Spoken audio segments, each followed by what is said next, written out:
हरे भरे जंगल के बीच एक विशाल आम के पेड़ पर एक छोटी सी प्यारी चिड़िया रहती थी।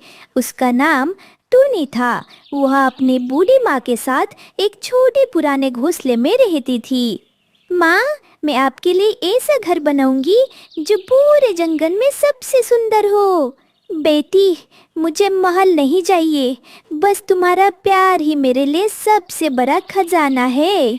उसी पेड़ पर कालू कौवा रहता था। वह बहुत आलसी था और दूसरों की खुशियों को देखकर जलता था। ये तूने दिन रात मेहनत करती रहती है, आखिर इसे मिलेगा क्या? एक दिन दाने खोजते खोजते टूनी नदी के किनारे पहुंच गई। अचानक उसे मिट्टी में कुछ चमकता हुआ दिखाई दिया। अरे, ये क्या है?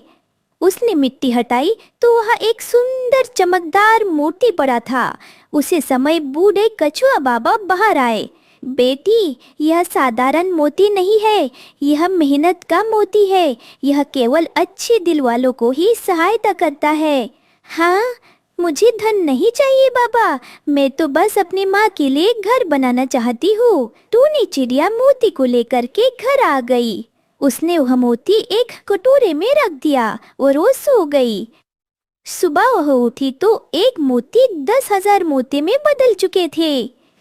अरे वाह, अब तो मैं मेरा सपना पूरा कर सकती हूँ। मैं मेरे माँ के लिए एक सुंदर सा घर बना सकती हूँ।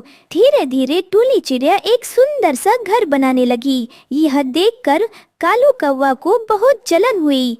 जरूर इसके पास कोई खजाना है, इसीलिए तो इसके पास इतने ज्यादा मोती आ चुके हैं। रात को कालू चुपके से आया और मोती को चुरा लिया। हा हा हा हा हा, अब मैं पूरे जंगल का राजा बनूंगा। ऐसा कह करके कालू कौवा उस मोती को अपने घर ले जाता है और सो जाता है। सुबह उठ करके जब वो देखता है तब उसका घर गायब था और वहाँ पे बस एक मोती पड़ा हुआ था। और तभी वहाँ पे एक बूढ़ा कछुआ आता है। कालू कौवे, तुमने जरूर कुछ किया होगा, इसीलिए तो इस मोती ने तुम्हारे घर को गायब कर दिया है। उधर दूसरी तरफ टूनी चिड़िया रो रही थी। उसकी माँ उससे कहती है, बेटी, मेहनत करने वालों की कभी हार नहीं होती। उसी रात भयंकर तूफान आता है। कालू कौवे का बचा हुआ घोंसला भी टूट जाता है और कालू कौवा कहता है, बचाओ, कोई मुझे बचाओ। टूनी चिड़िया ने आवाज सुनी और जल्दी अपने दोस्तों को बुला लिया। चिंकी गौरैया, मिट्ठू तोता और बुलबुल तुरंत वहां आ गए। जल्दी करो दोस्तों, इस कालू कौवे को यहाँ से जल्दी से निकालो। सभी ने मिलकर के कालू कौवे की जान बचा ली। अरे टूनी बहन, मुझे माफ कर दो, मैंने ही तुम्हारा मोती चुराया था बहन। मुझे माफ कर दो बहन, मुझे माफ कर दो। कोई बात नहीं कालू भाई, अपनी गलती मानने वाला बुरा नहीं होता और आपने तो अपनी गलती का पश्चाताप भी कर लिया है। टूनी बहन सही कह रही है कलुआ भाई, आपने गलती मान ली, यही बहुत बड़ी बात हो गई। और फिर सभी अपने घर चले जाते हैं। कुछ देर बाद चिंकी चिड़िया रोते हुए टूनी के पास आ गई।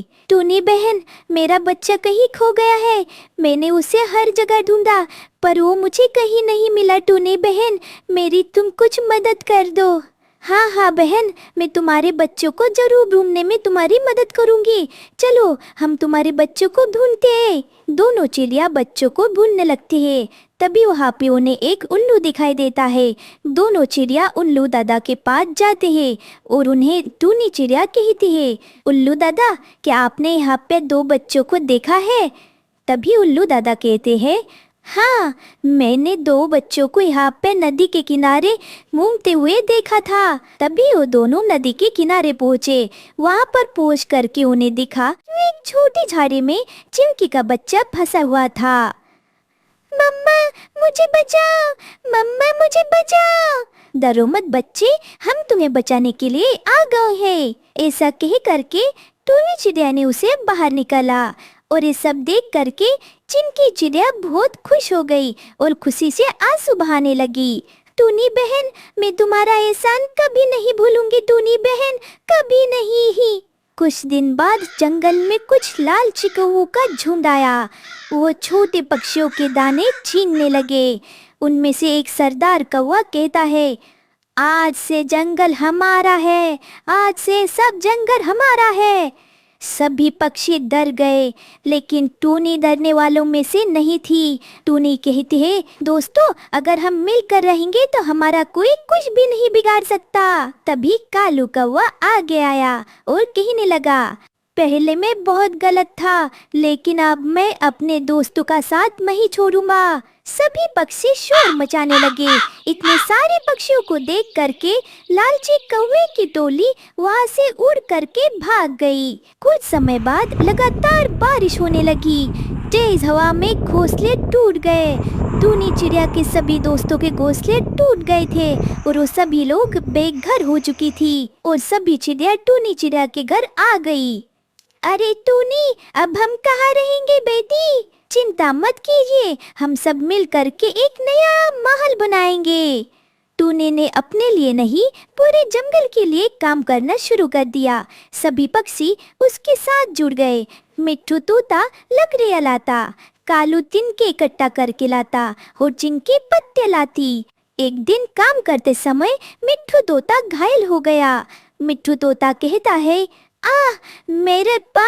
मेरे पंखों में बहुत ज्यादा चोट लग गई। घबराइए नहीं तोते जी, आप यहाँ पर बैठिए और आप अभी काम नहीं करेंगे, आपका काम हम कर लेंगे। हाँ सही कहा, हाँ सही कहा। फिर वहाँ पर कछुआ दादा फिर से आए और कहने लगे, टोनी तुम्हारी आखिरी परीक्षा अभी भी बाकी है। कौन सी परीक्षा बाबा? टोनी, अगर ये मोती तुम्हें पूरी दुनिया का सबसे अमीर पक्षी बना दे तो क्या तुम इसे केवल अपने लिए रखोगी? नहीं बाबा, मैं इसे पूरे जंगल की खुशी के लिए इस्तेमाल करूंगी। इतना कहते ही कछुआ बाबा के चारों ओर तेज प्रकाश फैलने लगा। टोनी, मैं इस जंगल का रक्षक देवता हूँ। आज मैं तुमसे बहुत प्रसन्न हूँ। आज से हमारे जंगल में कोई भी बेघर नहीं रहेगा। अचानक से जंगल में बदलाव होने लगे। हर एक पेड़ पर एक नया घोंसला बनने लगा। अब कोई भी पक्षी बेघर नहीं था और सभी पक्षी बहुत ज्यादा खुश हो गए।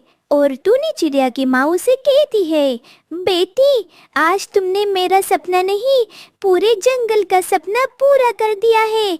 आज मैं तुमसे बहुत ज्यादा खुश हूँ। तभी कालू कौवा भी कहने लगता है, हाँ टूनी, तुम बहुत अच्छे हो। अगर तुमने मुझे उस दिन माफ नहीं किया होता तो मैं भी अभी बहुत बुरा होता। हाँ टूनी बहन, तुमने तो पूरे जंगल को अपना एक नया परिवार बना दिया टूनी बहन। अब तो यहाँ पे सभी बहुत ज्यादा खुश है बहन, खुश है। और बहन, हमारा मोती का घर भी बन करके तैयार हो चुका है। अभी यहाँ पे तुम बहुत अच्छे से रह सकती हो टूनी बहन। उस दिन से टूनी का मोती का महल पूरे जंगल में प्यार, दया और दोस्ती का प्रतीक बन गया।